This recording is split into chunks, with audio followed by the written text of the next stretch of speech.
ഒരിക്കൽ ഇൻകാർണേഷൻ കോൺവെന്റിന്റെ അടുത്തുള്ള ഒരു ചന്തയിൽ രാജകൽപ്പന വിളംബരം ചെയ്യുകയാണ് രാജാവിന്റെ ദൂതൻ. സത്യവിശ്വാസത്തിന് എതിരെയുള്ള ഏതൊരു പ്രവൃത്തിയും മരണത്തിന് കാരണമാവും എന്നതാണ് വിളംബരം.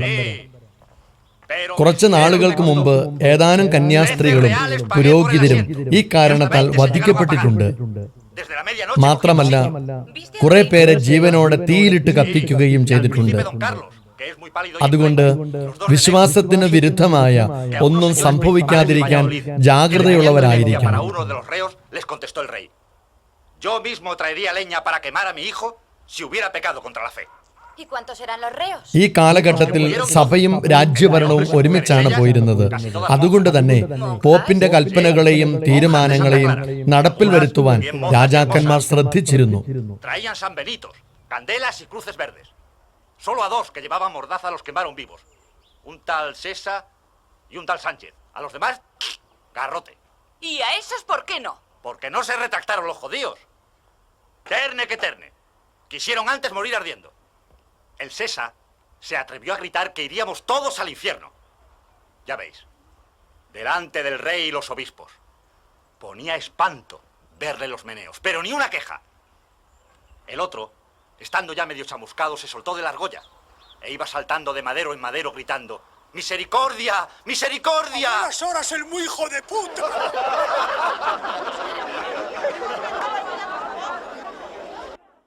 പരിശുദ്ധ പിതാവിന്റെ കൽപ്പനയുമായി ഒരു ദൂതൻ ഇൻകാർണേഷൻ കോൺവെന്റിൽ എത്തി. ഉടനെ തന്നെ സുപ്പീരിയർ സമൂഹ അംഗങ്ങളുടെ മീറ്റിംഗ് വിളിച്ചുകൂട്ടുകയും അതിൽ പരിശുദ്ധ പിതാവിന്റെ കൽപ്പന പരിശുദ്ധ സിംഹാസനത്തിൽ നിന്ന് അയച്ചിരിക്കുന്ന അധികാരി ഇവിടെ വായിക്കുകയാണ്.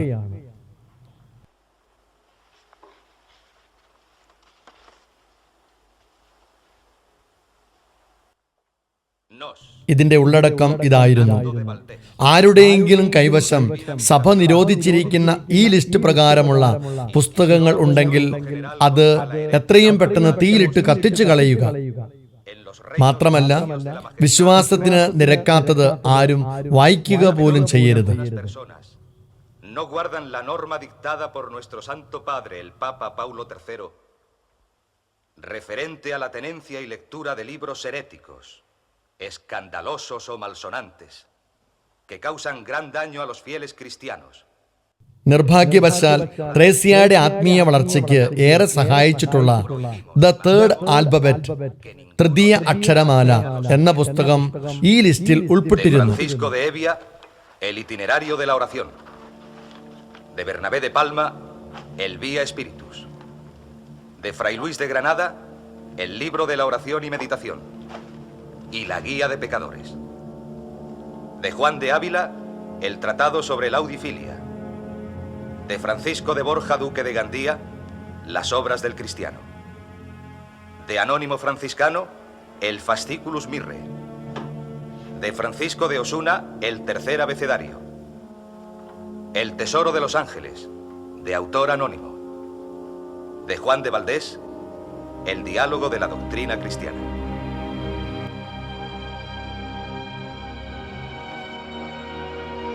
ദൈവത്തെ അനുഭവിക്കുവാനും കണ്ടെത്തുവാനുമുള്ള ത്രേസ്യയുടെ ആത്മീയ യാത്രയെ ഒരു ജ്ഞാനപിതാവിനെ പോലെ സഹായിച്ചിട്ടുള്ള ഈ പുസ്തകം കത്തിച്ചു കളയുക എന്നത് ത്രേസ്യയെ സംബന്ധിച്ചിടത്തോളം വളരെയധികം വേദനാജനകമായിരിക്കണം.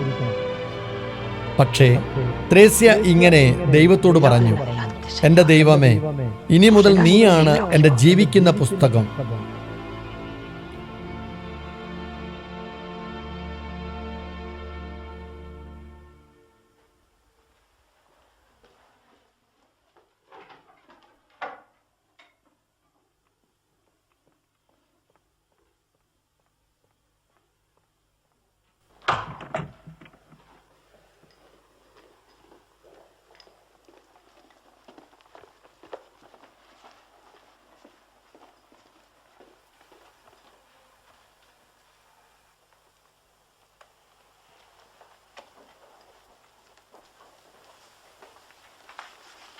Aquí viene el postre.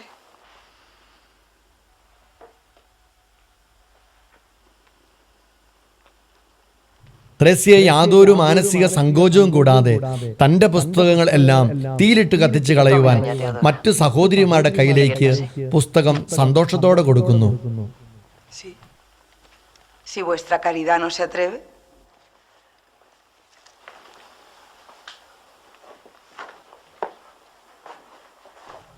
നീ ഇതിൽ വിഷമിക്കരുത് എന്ന് പറഞ്ഞ് ത്രേസ്യയെ ബഹുമാനപ്പെട്ട മദർ ആശ്വസിപ്പിച്ചപ്പോൾ ത്രേസ്യ പറഞ്ഞ വാക്കുകൾ ആരെയും ശക്തിപ്പെടുത്തുന്നത് തന്നെയാണ്. തുടക്കക്കാർക്ക് പുസ്തകങ്ങളെല്ലാം ആവശ്യമാണ്. എന്നാൽ കാര്യങ്ങൾ മനസ്സിലാക്കി കഴിയുമ്പോൾ ഇത് അപ്രസക്തമാണ് എന്ന്. ആത്മീയ ജീവിതത്തിന്റെ പുരോഗതിയുടെ വഴികളിൽ ദൈവം നമ്മളോട് ആവശ്യപ്പെടുന്ന പൂർണ്ണമായ ത്യജിക്കലിന്റെ ഒരു ജീവിതമുണ്ട്. അത് ചിലപ്പോൾ സമർപ്പിതരെ സംബന്ധിച്ചിടത്തോളം കുടുംബമാകാം, ചില ബന്ധങ്ങളാകാം, സാമ്പത്തികമാകാം, അധികാരമാകാം, പുസ്തകങ്ങളോ നവമാധ്യമങ്ങളോ ഒക്കെയാകാം. ഇതുപോലെ തന്നെ ധ്യാനാത്മക ജീവിതത്തിൽ വളരാൻ ആഗ്രഹിക്കുന്ന ഓരോ വ്യക്തിയിൽ നിന്നും ദൈവം ആവശ്യപ്പെടുന്നു ത്യജിക്കൽ അല്ലെങ്കിൽ ഉപേക്ഷ. ഇനി മുതൽ ദൈവമാണ് നമ്മുടെ കരം പിടിച്ച് നമ്മെ നയിക്കുന്നത്. പരിപൂർണമായ ദൈവ ആശ്രയത്വത്തിലേക്ക് നാം കടന്നു വരണം. ദൈവ ഐക്യം പ്രാപിക്കാൻ ഇത് ആത്മീയ ജീവിതത്തിൽ അനിവാര്യം തന്നെയാണ്. ത്രേസ്യയുടെ ഈ അവസ്ഥ ദൈവത്തിങ്കിലേക്ക് കുതിച്ചുയരാൻ ദൈവം അനുവദിച്ചു കൊടുത്തതാണ്. ദൈവ ഐക്യത്തിലേക്ക് കടന്നു വരാൻ നമ്മെ തടസ്സപ്പെടുത്തുന്ന ബന്ധനങ്ങളെ തിരിച്ചറിയുവാനും ദൈവത്തിനായി ത്യജിക്കുവാനുള്ള കൃപ വിശുദ്ധ ത്രേസ്യയുടെ മാധ്യസ്ഥം വഴി ദൈവത്തിൽ നിന്ന് നമുക്ക് സ്വീകരിക്കാം.